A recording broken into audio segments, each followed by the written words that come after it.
Pioneer School. Welcome to Frontier Homestead Classroom. Come on in and take a seat. So a lot of you are going to school right now. It's compulsory, which means you have to go to school in some way, online, in person, homeschooling. But back in pioneer times, school wasn't required. It actually cost your families money in order for them to send their kids to school. Moving west, they were building new towns, and two buildings got built first and foremost in the towns.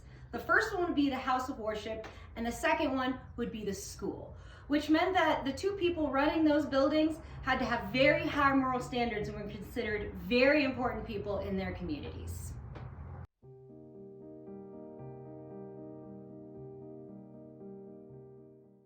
Although they only taught basic math, arithmetic, reading, and writing, kids needed these skills in order to pursue different careers or take over their family businesses. So both boys and girls would attend school. Girls would typically attend school from about ages 4 to kind of 14 or 15, and boys would usually end school around the age of 13. Usually boys would end school earlier because as soon as they were done getting their basic skills, they would have to start taking over the family business, or in a lot of cases be sent off somewhere to learn a trade, like making horseshoes or making clothes or making chairs. Well, young women oftentimes, by the time they were about 15, would be starting their own families.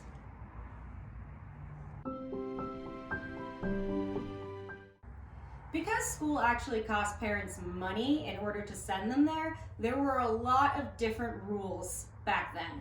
For example, boys and girls couldn't actually enter the class at the same time, or they would have to enter through separate doors. They couldn't sit next to each other. During lunchtime, they had to be at separate sides of the playground.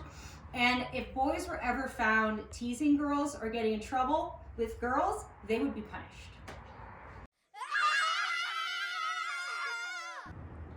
And this is one of the ways that students would be punished. This is a paddle. So depending on how bad the punishment is, depends on how many paddles you get. So one of the rules is if you are found in a tree, for every foot off the ground you are caught in that tree, you're gonna get a paddle for it. Rules were not only extremely strict for students, they were also extremely strict for teachers as well. Like I was saying, they had to have a very high moral standing.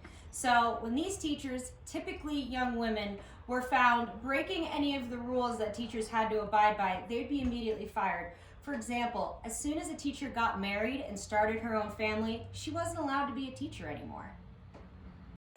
Many teachers lived in a room called a teachridge that was attached to the school. It offered only the most basic necessities. Well, thank you kids for coming. Please clean off your chalkboards before you leave and be sure to do all of your chores when you get home. Hello visitors. Thank you for joining us for Frontier Homestead State Park Museum's digital classroom in Cedar City.